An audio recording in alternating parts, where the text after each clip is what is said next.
CamRon, one of the most underrated rappers of all time, and definitely one of the best of his era. Everything from his iconic fashion taste to his influence through his music has caused him to be a true legend within the rap game. At one point in time, he made it cool for everyone to wear pink and purple. He had the money, cars, and the girls. All of that came with the success. But one night, this lavish lifestyle he was living almost came to a very, very abrupt end. If you had seen who shot you, would you have told police? No. Why? Because the type of business I'm in, it would definitely hurt my business. And the way that I was raised, I just don't do that. I was raised differently, not to tell. But follow John Gotti, Joe Pesci, armed robbery, hard body hard, doggy, fuck up your bodyguard. Dolly call us the shoddy mob, y'all to call up the squally squad. Potty hard, get it on with squally in the party pop. Right in the hammer steam, gasoline, tear gas, pepper seed, tear fat, nightsticks, tear ass. Come from the chief goes, damn gun that he weak for. Hammer hit with the cheap blow, man, it's nothing I eat though.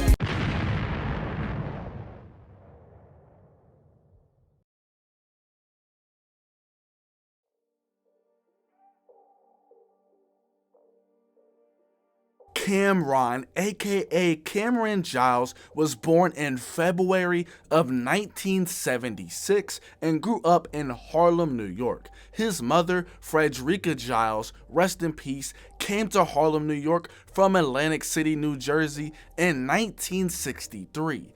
Cam always wonders what life would have been like for him if he had not grown up in Harlem and instead he grew up in New Jersey. There might be a possibility that I probably would not be making this video today. The streets of Harlem molded Cam into who he is today. When talking about growing up in Harlem, Cam said, "It was violence-ridden, drug-infested, and I lived smack dead in the middle of it. My mom always wanted better for me, so she enrolled me in tap dance, gymnastics, and to plays. Also, my uncle, who is a world-class boxing trainer, took me to the gym to learn how to box at 8 years old." CamRon also said this about growing up in Harlem.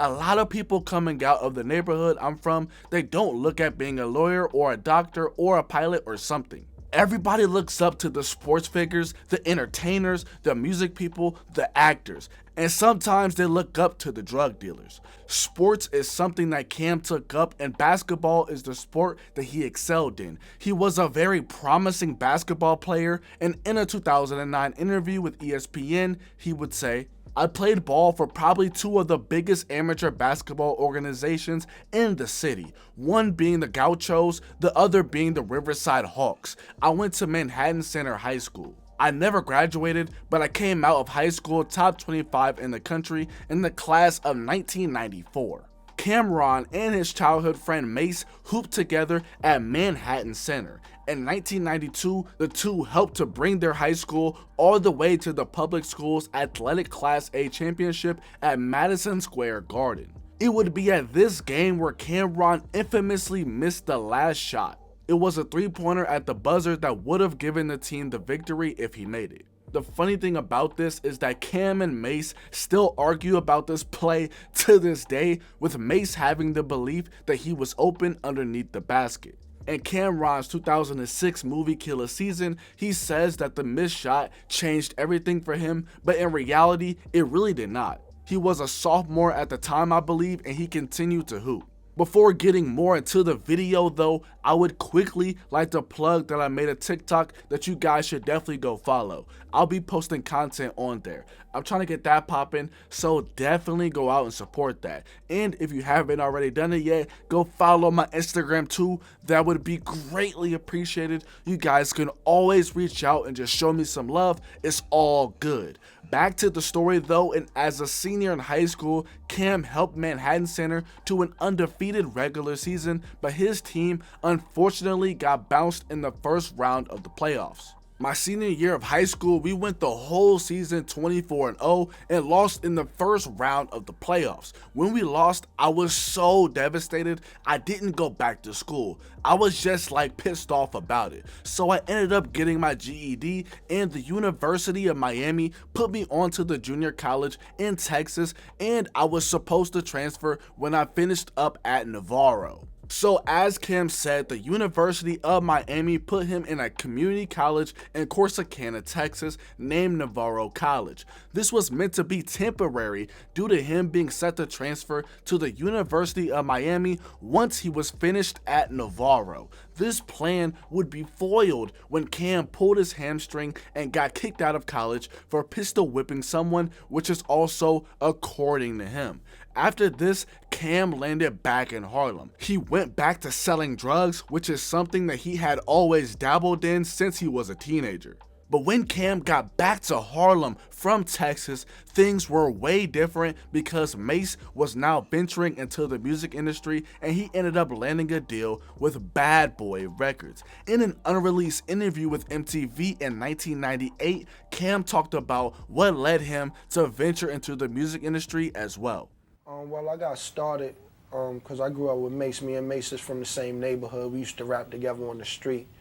And it's like, we was a group. We was called Children of the Corn, me, him, and my cousin's name is Bloodshed. He passed away last year. And we just used to rap on the street. And like basically we used to play ball. Ball was like a first priority. But I went away to school. And MASE got put on over at Bad Boy. I got into some problems out in school. I used to go to a junior college in Texas. And then when I came back, MASE was like, yo, you start writing, I'll put you on again, you know what I'm saying? So then I started writing again. He took me over to Notorious B.I.G. house. And I rapped for Biggie. And Biggie was like, yo, you nice, you know what I'm saying? I want to put you on, you know what I'm saying? And I was like, yeah, definitely, you know what I'm saying? Of course, this B.I.G., I would love to be put on. So he called this partner, Rivera, up, like, I got this kid sitting in my house, I want to sign him. And Un was like, yo, I'll sign him, you know what I'm saying? He didn't even hear me rhyme, he just respected Big's opinion that much. But after Big passed away, Un got a new label called Entertainment, and he was like, he wanted to make me the first artist for the simple fact that Big wanted to sign me. And that's how I got down with Entertainment. So this is how Cam got into the game through MASE. Aside from playing basketball together, they also rapped together in a group which he mentioned as being named Children of the Corn. Another legendary rapper besides Cam and MASE that was in the group was Big L. Rest in peace to Big L and CamRon's cousin Bloodshed, who was also in the group. It would be the death of these two members in the 90s that pretty much dissolved the group, which had a couple more members. But it would be through this group that Cam developed his rap skills, and he learned that rap was a business. Back then, he was known as Killa Cam, and MASE was known as Murder Mase. When MASE got on with Bad Boy in 1996, he gave CamRon the opportunity to make some money. What happened was Rivera gave MASE $30,000 to write 5 songs for Lil C's at the time, and MASE gave me $5,000 up to $30,000 to write 1 or 2 of the songs. I wrote the Crush on You song, and they ended up keeping it for Lil Kim's album, but it was really for Lil C's. The original Crush on You is all Lil C's. Lil Kim isn't even on the record. Still to this day, CamRon said that he has never seen any residuals from the track. These were crazy bass. Keep my lady lace. Don't be fooled by the baby face. When MASE was on Bad Boy, he also tried to set up a deal with CamRon and the label's flagship artist, Biggie Smalls. Recently, CamRon asked MASE why he took him to Biggie instead of Diddy, who founded Bad Boy Records. MASE said that he took Cam to Biggie because he trusted Biggie and he knew that Biggie would do right by him. Unfortunately, we all know what happened on March 9th, 1997, which not only changed the course of Cam's career, but rap history overall.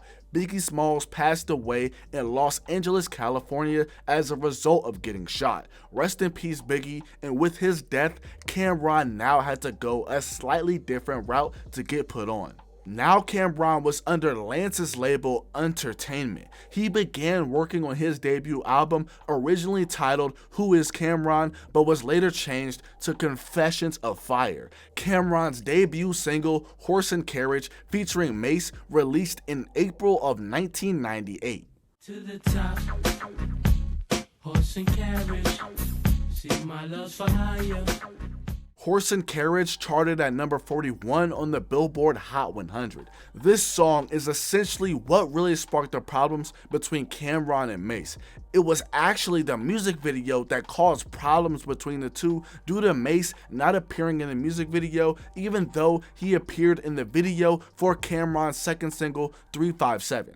Strikes me as weird is that MASE is not even, although he's on the song for Horse and Carriage, he's not in the video for that. Yeah, Mace didn't come to the video because he had some family business to attend to, and family always comes before music at any time, you know what I'm saying? So, whenever somebody asks me that, I understand it's a lot of fans that's out there that want to see Mace in the video, but remember, music is a business and family always comes first, so he has some family business to take care of, so that's why he didn't come to the video. Years later, we found out that this was not true. The real reason why MASE did not appear in the music video for Horse and Carriage is because he requested to be paid $50,000 to do the video. When MASE did not do the music video, CamRon's label started to gas him up and speak negatively on MASE not doing the video. CamRon fed into this and it caused a rift between the two for years. MASE and Cam argued about this situation during their beef in 2004 on Hot 97. If you would like to know more about the timeline of CamRon and MASE's problems, once again, I've already done a whole video on that, and I'll put a link in the description if you want to learn more. MASE not appearing in the music video for Horse and Carriage was a big deal to a lot of people. DJ K-Slay, rest in peace, is a man that played a big part in CamRon's career, and he would say that by 1998, MASE was at an all-time high. The year previous, in 1997, MASE released his debut album Harlem World, which went triple platinum just days before CamRon released his debut album Confessions of Fire. MASE was the man at the time, and DJ K-Slay, along with a bunch of other people, felt like MASE not being in the Horse and Carriage music video played a big part in preventing CamRon's first album from going where it was supposed to go. Everyone is entitled to their own opinion, but let me know what you think of this. In July of 1998, CamRon released his debut album, Confessions of Fire, peaking at number 6 on the Billboard 200, selling 107,000 copies in its first week. The album ended up going gold just 3 months later in October of that year. There are a lot of people who love this album, but CamRon himself isn't too fond of it. Even though that album is dope, everybody likes Confessions of Fire, it's not 100% mine. I wrote everything and did everything, but Un had a lot to say on that. Un is a creative dude, and I'm a creative dude, but if you're in a car, it's only one steering wheel, and only one person can drive. So we clashed heads a lot, not in a bad way, just creatively. Further on this, CamRon said that even though Biggie was dead, his shadow still loomed over the project. People kept on telling him how Biggie would have done things a different way, but Cam said that he was not Biggie. He's from Harlem, not Brooklyn. He had to be himself. I should also mention that a month before CamRon's debut album was released, he was a part of what was dubbed as rap's new generation. Aside from CamRon, this class consisted of DMX, Corrupt, Silk the Shocker, Big Pun, Noriega, Cannabis, 8Ball, Capadonna, Lord Tariq, and Peter Guns. CamRon was one of the few people from this list who managed to have commercial success in the 2000s. CamRon also featured on Nori's Posse Cut song Banned from TV this year as well. I wrote 6 aces, and at the same dice game, I caught 6 cases, all over big faces. After the release of Confessions of Fire, Cam started to work on his second album, which was originally titled The Rough Rough Rough Album. It was initially set to be released in 1999, but it got pushed back, and the album ended up being named S.D.E, Sports, Drugs, and Entertainment. Things had changed this time around for CamRon because he was now no longer under entertainment. In interviews, Cam said that Lance Rivera lost his deal with Epic Records, which was why his contract was absorbed by the label. In interviews, Cam said that Lance Rivera had lost his deal with Epic Records, which was why his contract was absorbed by the label. As an artist, Cam said that he got caught up in the middle of what was going on between Epic and Entertainment. In an interview before the release of S.D.E, Cam said that things were a lot different this time around because he now did what he wanted to do instead of trying to please other people like he did on Confessions of Fire. S.D.E was released in September of 2000, peaking at number 14 on the Billboard 200 charts, selling 73,000 copies in its first week. This was a 34,000 copy decrease compared to Confessions of Fire. None of the singles that came from this album, like My Hood, Let Me Know, or What Means the World to You, managed to chart on the Billboard Hot 100. This album does have a beloved CamRon song called Losing Weight. Got no money if I'm moving weight. My life's based upon what I'ma do today. Why I can't move away. After S.D.E was released, CamRon started to learn and understand the music business more. There was a female working at Epic Records who took a liking to CamRon and schooled him to the game.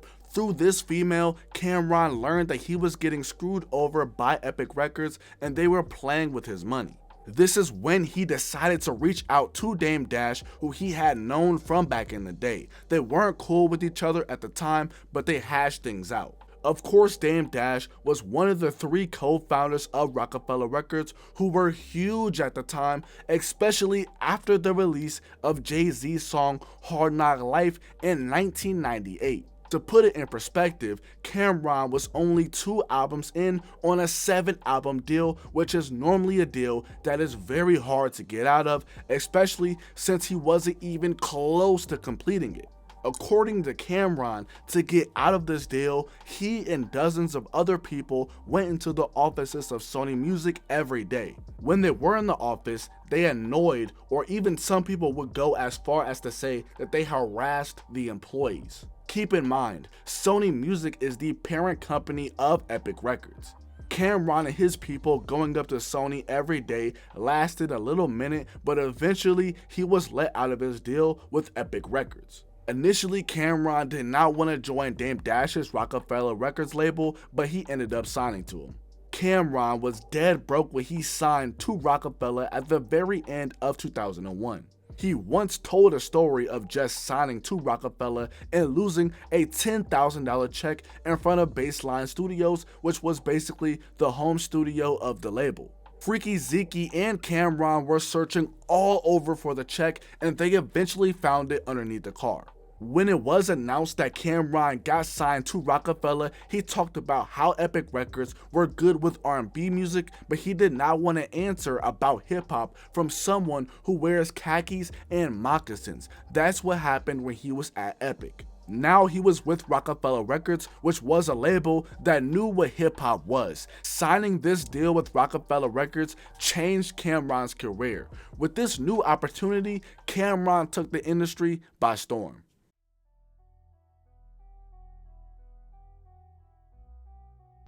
Upon signing to Roc-A-Fella, CamRon wasted no time and was a man on a mission. Within months of him joining the label, he released the mixtape Diplomats Volume 1. This would be the world's introduction to the Diplomats. I will say though, in this video, I'm really trying to stick to CamRon's solo career. I did the same thing in my video about Jewels, where I really just focused on his solo career while mentioning Dipset periodically. This is because I feel like the story of Dipset is a completely different video that with shown interest from you guys, I will remake the video. But like I said, with this video, I really just want to focus on CamRon's solo career. Hope you guys understand. Just months after signing with the label, he released his first single on Roc-A-Fella, which was Oh Boy, in April of 2002. All the girls see the look at his kicks, look at his car. All I say is Oh Boy was huge, with the song peaking at number 4 on the Billboard Hot 100. I've told the story behind this song a lot on this channel. The problems between Jay-Z and CamRon have been well documented for years, and while their problems did not start with the controversy behind Oh Boy, it definitely did not help their relationship.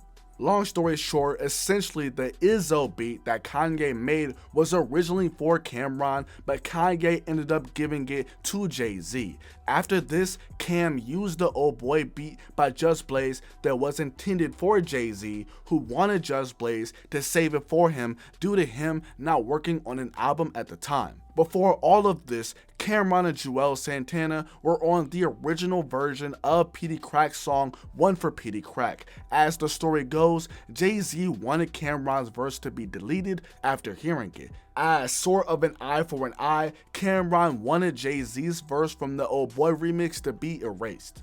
Juelz Santana in an interview said that this was mainly because Jay-Z was dissing Nas in the song, which is funny in retrospect. It's funny because we all know that Jay-Z was in the middle of a war between him and Nas, but Nas, I think around this time, he had one of the most pointless beefs ever with CamRon.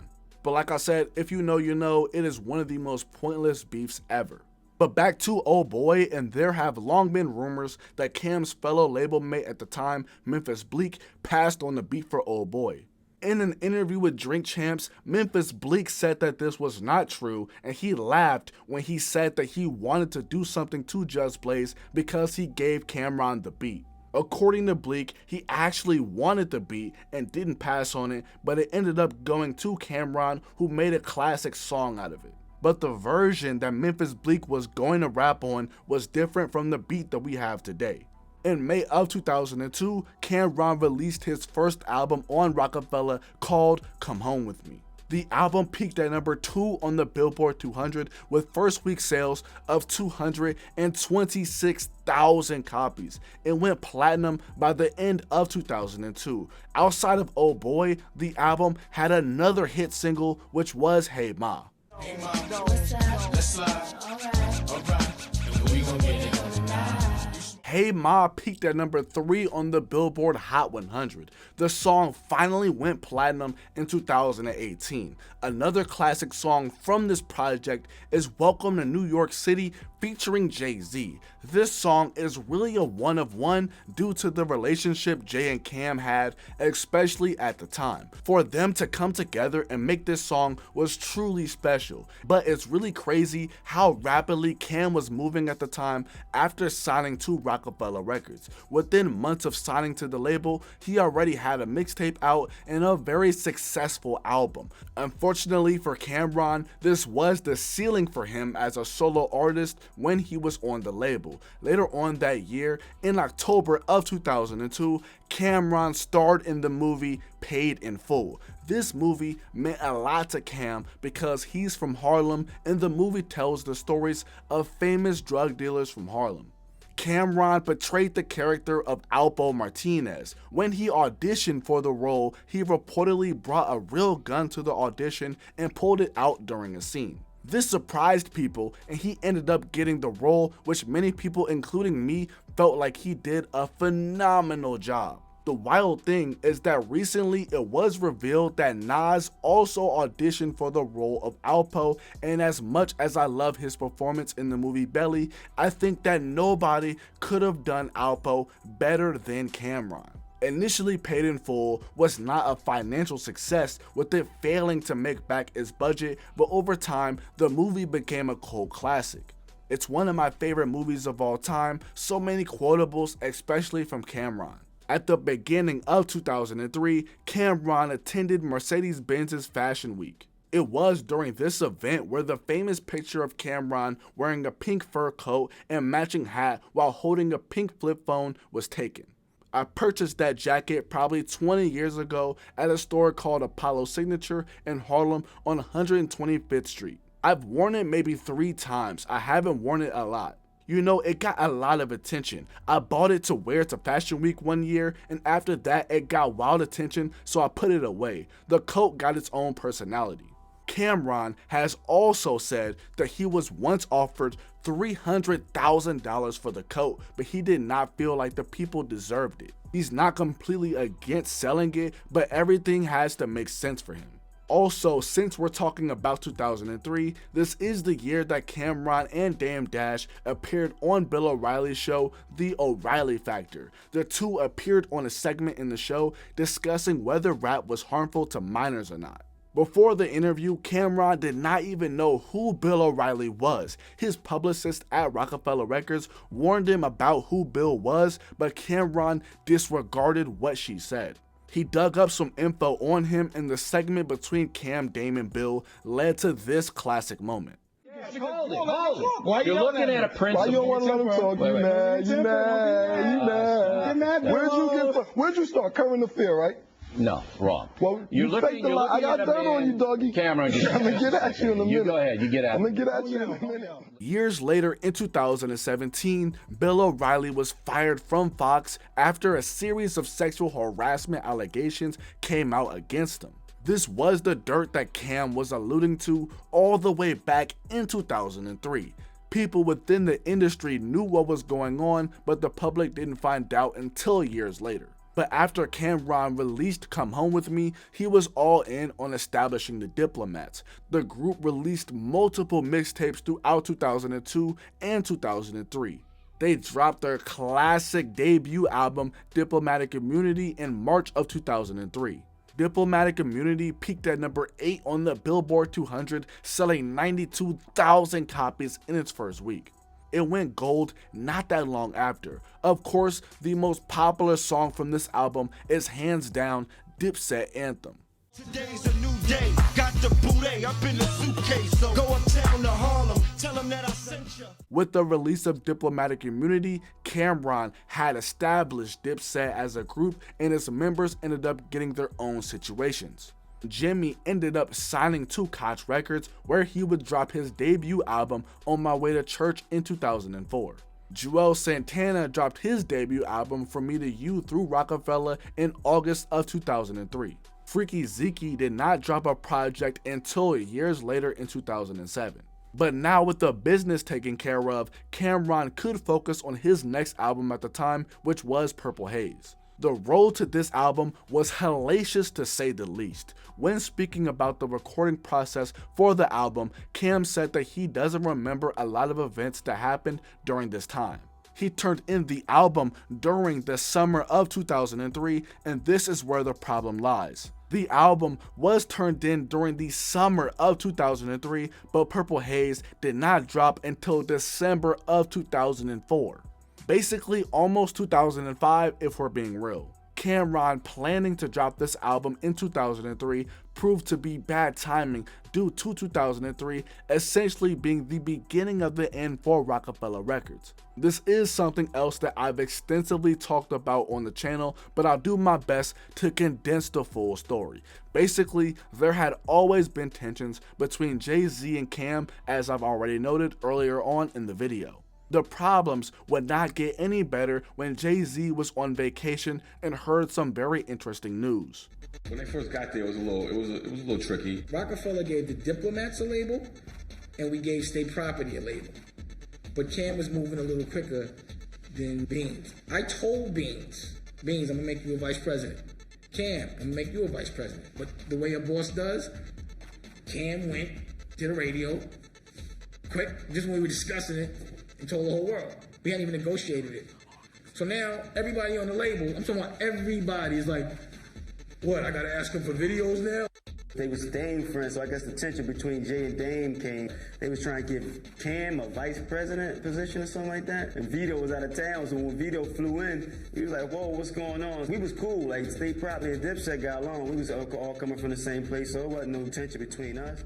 So CamRon doing what he did pissed a lot of people off at Rockefeller Records, including Jay-Z, because he did not sign off on CamRon being a vice president. Do not let revisionist history fool you, because people were very upset with not only CamRon, but also Dipset. The group self-admittedly went wild on Rockefeller and was moving very fast compared to others on the label. You gotta remember, by 2002, CamRon had been on Rockefeller for close to a year and was already potentially being granted a vice president role within the company. Plus, people were big mad that he had a quote-unquote office, which Cam says was simply 2 walk-in closets with cubicles in front of them. Nobody was using this space, so CamRon had people clear them out and he built an office within the Def Jam building. But this was all bubbling in the background while CamRon dealt with numerous issues with Purple Haze. The biggest issue that the album faced was the countless delays. This album had several planned release dates with times like November of 2003,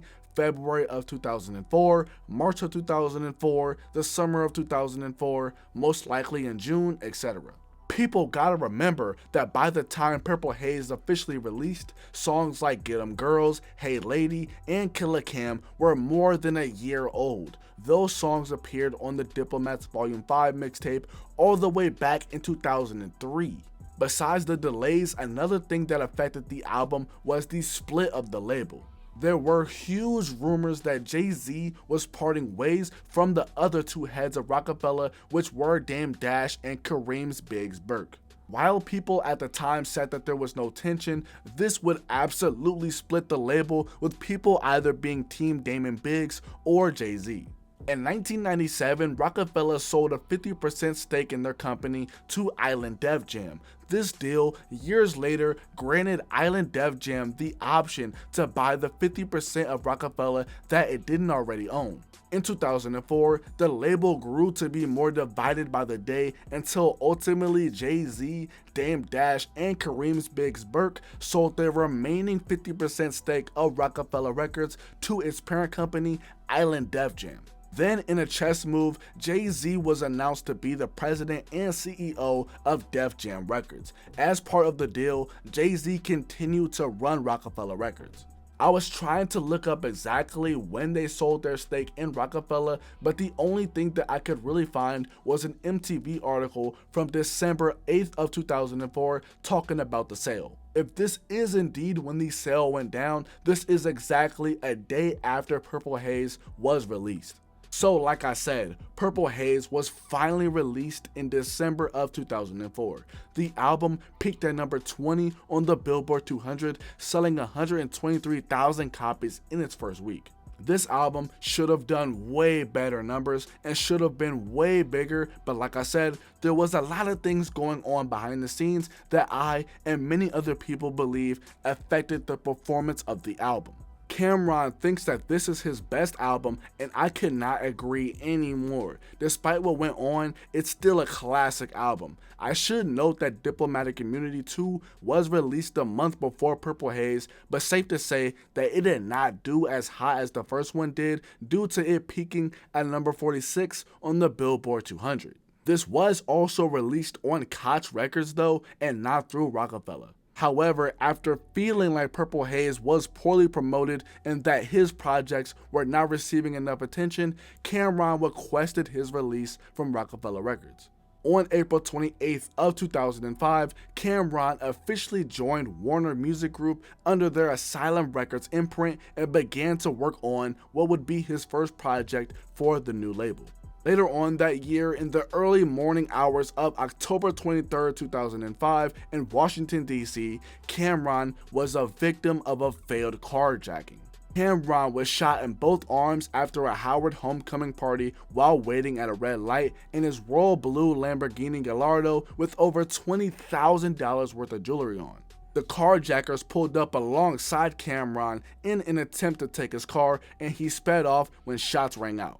Immediately after being shot, CamRon somehow managed to get away and drove himself to the hospital. He was treated and released from the hospital not that long after. Now, there are multiple different theories of why CamRon was shot in DC. Recently, Dame Dash spoke on the popular theory of CamRon being shot in DC due to his portrayal of Alpo in Paid in Full. If you have seen the movie or know the story of Alpo, then you would know the significance of this theory. While many people believe this theory, some people refute this. I've even seen comments from people from DC who refute the theory of Cam being shot over the Alpo role. When CamRon was being interviewed by the news after being shot, he said that he got shot due to his flashy lifestyle. Like I said, on the night that he got shot, he had over $200,000 worth of jewelry and he was driving a Lambo, for crying out loud. I've even seen comments that people from DC did not take too kindly to CamRon and his crew coming to DC and flexing hard, especially since they were out of towners. Despite being shot, CamRon was still promoting his upcoming album and said that it would release in November of 2005. This would not be the case, and his next album, Killa Season, was finally released in May of 2006. Before we get to that though, CamRon made an appearance on Kanye's album Late Registration, which was released in August of 2005. This would be on the track Gone, which features Consequence. The interesting thing about this track is that it went viral in 2013, 8 years after its release. This was because a woman named Marina posted a video dancing to the song after she quit her job. As of today, her video has almost 20 million views. In 2013, the song shot all the way up to number 18 on the Billboard Hot 100 due to the popularity of Marina's video. Back to Killa Season though, and the success of this album proved that everything going on behind the scenes heavily affected the performance of Purple Haze. Like I said, Purple Haze peaked at number 20 on the Billboard 200, but Killa Season ended up peaking at number 2 on the Billboard 200, selling 114,000 copies in its first week. Where do I even begin with this album? It's so much to talk about. The biggest song from this album has to be Touch It or Not, featuring Lil Wayne. Love that song. A more personal song on this album is IBS, which means irritable bowel syndrome. This is a common disorder that affects the stomach and intestines.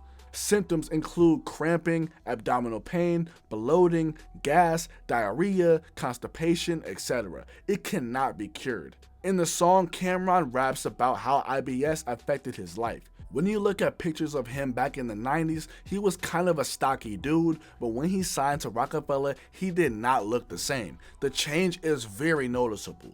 People outside of CamRon's circle did not know what was going on. He was constantly in pain due to his IBS, which made it hard for him to work by doing music or shows. One of my favorite songs from Killa Season has to be Get 'Em Daddy remix. Hell Rel went absolutely insane. CamRon also appearing in the music video with the sling after being shot is a crazy visual too. Honey smile, don't act funny style. In one ear, yeah, 220,000.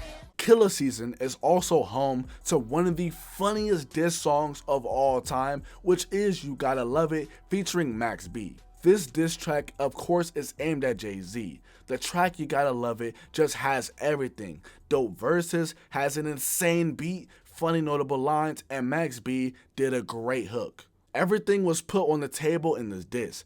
CamRon talking about how he had Jay-Z's now wife Beyonce singing about crack on his album S.D.E, saying that Jay-Z was not the king of New York because he was rocking sandals with jeans. Open-toe sandals with chancletas with jeans on.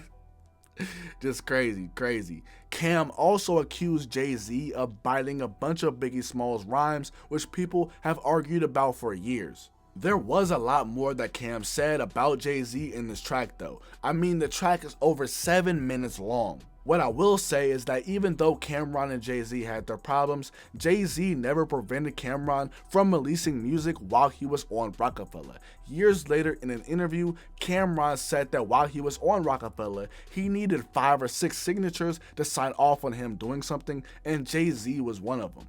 Jay-Z always signed off, so that's really commendable on his part. He didn't let his personal feelings toward him affect his business. Alongside the release of the album Killa Season, CamRon also released his first film in which he wrote, directed, and starred in, also titled Killa Season. While the movie is definitely rough around the edges, it's still a hood classic and is very hilarious.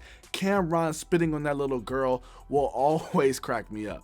The next year, in February of 2007, CamRon and 50 Cent had a live argument on the Angie Martinez show on Hot 97 Radio. 50 Cent stated that he felt that Koch Entertainment was a graveyard, meaning that major record labels would not want to work with their artist. Keep in mind that Jim Jones was with Koch Records at the time. CamRon then jumped on the line and roasted the record sales of artists on 50 Cent's label such as Lloyd Banks and Mobb Deep. Cam pointed out that Jim Jones outsold both of their albums despite not being signed to a major label, and also went on to clarify that his group, the Diplomats, had a distribution deal from several labels. There are so many quotables from CamRon during this interaction, whether it was calling 50 Cent by his real name Curtis or asking him how much did Mobb Deep sell. This is another beef that I do not really want to go too deep into because it's a whole other topic in itself. They went back and forth, but this beef was at a horrible time for CamRon. His mother had suffered multiple strokes which left her paralyzed on her left side, and she had a speech impediment. He moved to Florida with her to set up her rehabilitation and therapy and stayed there until she fully recovered. Also, in 2007, CamRon was famously interviewed by CBS News on Eye to Eye. In this interview, he talked about getting shot in 2005. Cam's comments about not snitching caused up a stir, especially when he said that he would not snitch on a serial killer that lived next door to him. This comment led to a lot of backlash, and he would soon apologize for it. Looking back now, I can see how those comments could be viewed as offensive, especially to those who have suffered their own personal tragedies or to those who put their lives on the line to protect our citizens from crime. Please understand that I was expressing my own personal frustration at my own personal circumstances. I in no way was intending to be malicious or harmful. I apologize deeply for this error in judgment. I believe the CBS segment with CamRon came out in April of 2007, which was a couple months after he got into it with 50 Cent. But with everything going on with his mother, Cam took a hiatus until his mother got better. He did not drop another album until 3 years after Killa season. CamRon returned with the release of the song My Job, aka I Hate My Job, in early 2009. The next single, Get It in Ohio, became the most popular song from the album. I used to get it in Ohio, don't forget the Shio, guns are like a pyro.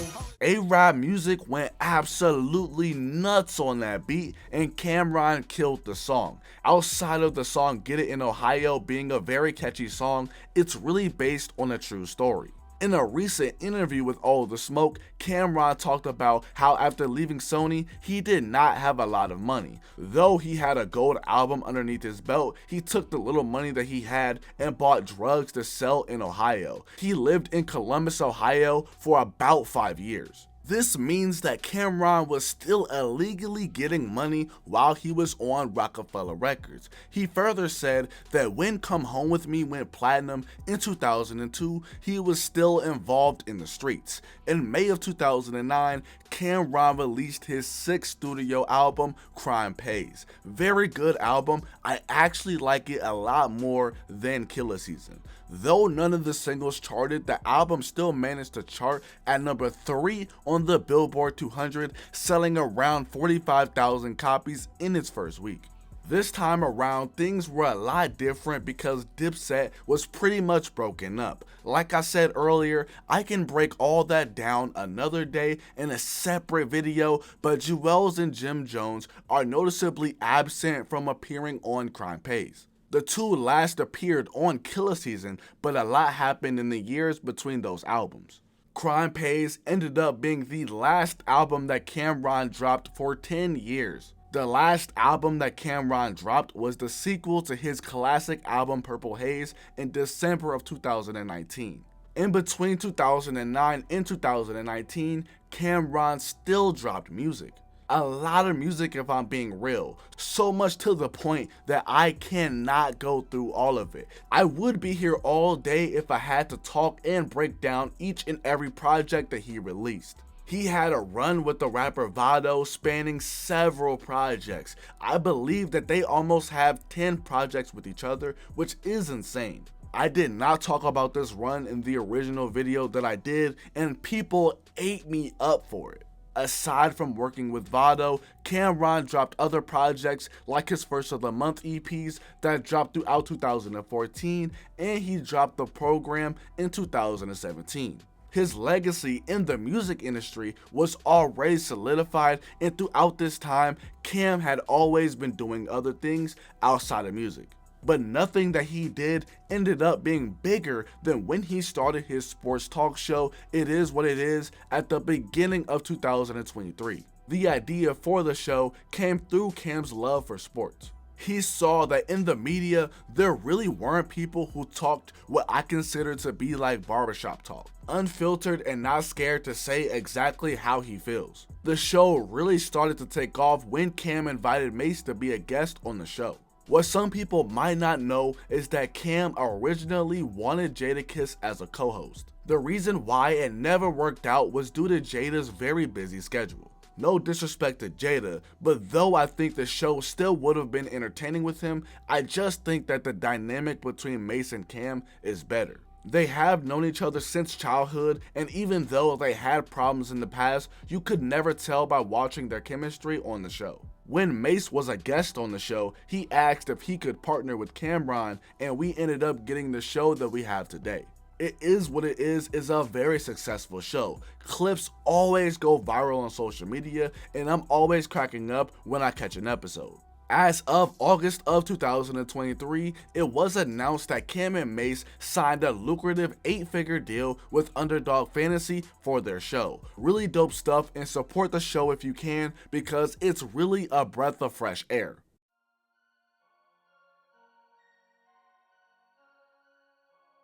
CamRon is a certified legend that really defied the odds to make it to the top of the game. From sports not working out, then getting a record deal that goes south after dropping 2 albums out of a 7-album deal. He was dead broke with the gold album underneath his belt, and he had to bully his way out of his contract that he still had 5 albums on.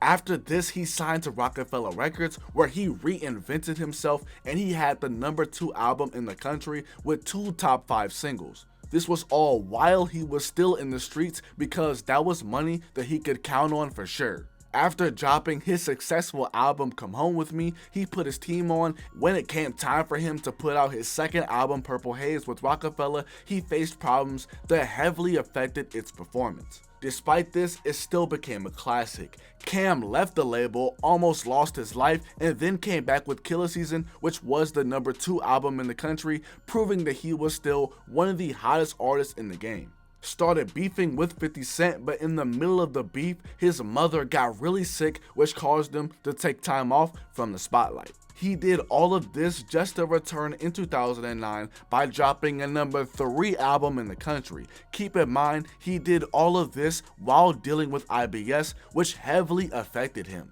Years later, Cam is still relevant with his popular sports show with his childhood friend and fellow rapper, MASE. Cam is an artist that has it all. Classic songs, classic projects, had classic moments, made an impact, was influential in music, was influential with his fashion, etc. I can go on, but by this point in the video, you already get it. Killa Cam is legendary, and I knew that at some point in time, I needed to redo this video for you guys. I originally did this video all the way back in 2021 around this time, and it was the video that blew up my channel. I had like 105 subscribers at the time, and within days of dropping the original video, I shot up to 1,000 subs, and the video quickly got 100,000 views. Without that original video, I don't know where I would be today. I thank all of you who were there from the very beginning when I dropped it, and I hope that you can see the drastic improvements that I made since then with everything that I do. All in all, let me know what you guys thought of the video in the comment section below. I love you guys with all my heart. Peace.